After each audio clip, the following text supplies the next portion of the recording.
It's now 4:30 on WKYT this morning. 3 pedestrians sent to the hospital in critical condition after a hit-and-run situation overnight.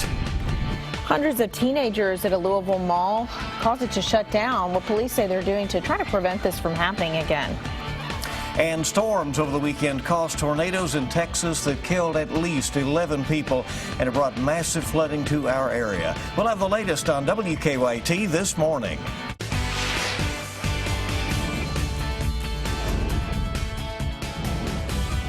This is WKYT This Morning. Good morning and welcome in. Certainly hope you had a wonderful Christmas. Ready to go in this new week, the last one of the year. I'm Bill Bryant. And I'm Rebecca Smith. Let's see what the weather is going to be looking like with Jim Caldwell. You know, the last time the three of us were all together, it was a first alert severe weather day, and we're back in first alert severe weather mode due to the fact that we'll likely track more rounds of heavy rain through the day today, even some out there just to our west this morning. You see some of the heavier batches coming in around the Louisville area, and that's lifting northward, but more energy off toward the southwest will also lift through the area as we progress through the day today, and that's just going to give us even more concerns for some flooding. Flood watch runs through 9 o'clock tonight for the areas highlighted here in green. You're also going to notice the winds whipping around quite a bit through the day today as well. Maybe not quite as intense as they're going to be for the highest elevated spots across southeastern Kentucky, where we can see 40-50 mile per hour wind gusts. We'll certainly have some windy stuff around here as well as this system is wrapping up and moving across the area today. So we'll watch for more high water issues through your Monday, and then the chill arrives throughout the rest of the week. We'll track that coming up in just a few minutes, guys. Okay, it's been a rough patch, and it looks to continue. We thank you, Jim. Well, 3 pedestrians are in the hospital this morning after a hit and run. The crash happened at Midland Avenue and Winchester Road about 11:30 last night. The driver missed the turn and hit the 3 men on the sidewalk. He also hit a pole and a street sign as he drove away. Police found the driver in his car on Leestown Road and Taylor Drive not long after. All 3 of the victims are facing life-threatening injuries this morning, and police expect the driver to be charged with driving under the influence and 3 counts of assault. Local officials say at least 11 are dead after tornadoes swept through Dallas, Texas Saturday night. The storms brought both torrential downpours and extreme snow conditions to the state. Forecasters in the area clocked the tornadoes going up to 200 miles an hour. There were 2 tornadoes that touched down, destroying more than 600 structures stretching for more than 40 miles. We ran inside the bathroom and hunt down, and next thing you heard is crashing glass. Well, local officials there say that the alerts that they sent out in the minutes before the storm led to relatively low amount of fatalities. The wet weather is causing problems throughout the region. One Madison County man says high waters are flooding the Richmond Cemetery. Michael Smith has 4 siblings buried in Richmond Cemetery. Right now, portions of his family's grave sites are underwater.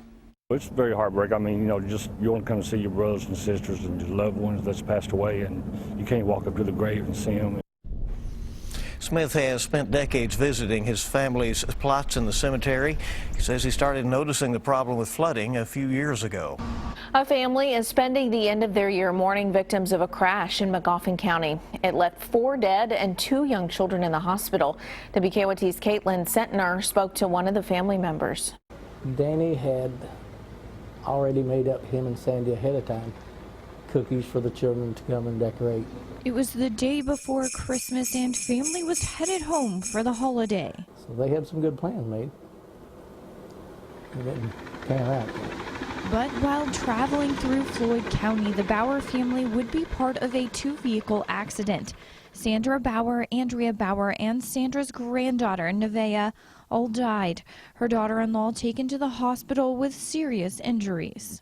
The Bauer family is left without answers. The only information they've gotten is from a 6-year-old survivor of the crash.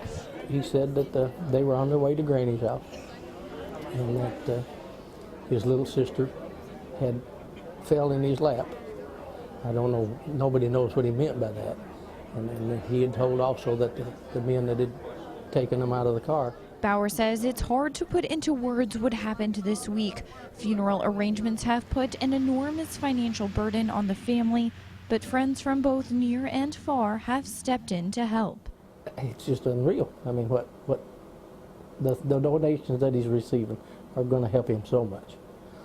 It's just going to ease the burden of the funeral itself. In Magoffin County, Caitlin Setner, WKYT. If you would like to help the family, we have a link to their fundraising page on our website. Police in Louisville are increasing security at a popular mall after hundreds of teenagers got into fights there. Over the weekend, police had to break up fights among 1,000 and 2,000 teenagers at Mall St. Matthews. They say the teenagers were running around the mall, spilling into the parking lot as well. There were also reports of shots fired, but officials could not confirm any of those reports. It's like a bunch of guys run to outside and screen. Somebody got a gun inside to the mall, and I mean the customer, he don't know what happened, what's going on. The St. Matthews Police Department plans on meeting with mall management this week to talk about preventing a similar situation in the future. A crash in McCreary County has taken 3 to the hospital this morning. The crash happened on Kentucky 92 East near the Whitley-McCreary County line. Crews airlifted the victims to a Tennessee hospital with unknown injuries. State police have confirmed that there are no fatalities in the crash. No identities have been released. A dog rescued from a southern Kentucky home is now missing in central Kentucky. Harvey was one of more than 150 dogs involved in a Laurel County hoarding case. Rescue crews brought him to Frankfort to the Lifehouse for Animals shelter. And late Saturday, shelter officials there say Harvey slipped out of his harness. We all are devastated. No, we're in this to save dogs, not lose them. He was spotted today, so we have hope. Well, if you see Harvey, rescuers recommend not chasing him, just keeping an eye on him and calling Lifehouse for Animals immediately. Lexington police are still investigating a deadly crash that happened over the weekend. The wreck happened near the intersection of Georgetown Road and Ironworks Pike. The Fayette County Coroner's Office says 49-year-old Craig Barber was driving on Georgetown Road when his car crashed into a pole. The coroner says Barber later died at UK Hospital. Police are working to figure out what caused the crash. And Illinois weather is to blame for killing a Kentucky family. A Louisville TV station reports the family was traveling to Minnesota on Saturday night. The Marion County, Illinois coroner says 3 adults and 2 children were in a car near Patoka, Illinois when floodwaters swept them away.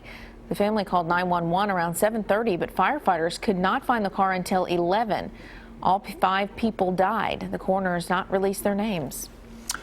Well, there were some pleasant happenings over the weekend as well. We'll let you know about those as the morning goes along. WKYT This Morning on your Monday, just getting started. We're coming up now on 4:38. Well, he is an amazing athlete, but that's only part of the reason a Michigan teen was chosen as Sports Illustrated Athlete of the Year. A story coming up in our Mom's Everyday Minute segment. And it looks like we're going to be tracking more rounds of rain through the day today. Flood concern still remains at a heightened level as we're under a flood watch. We'll track the chances coming up.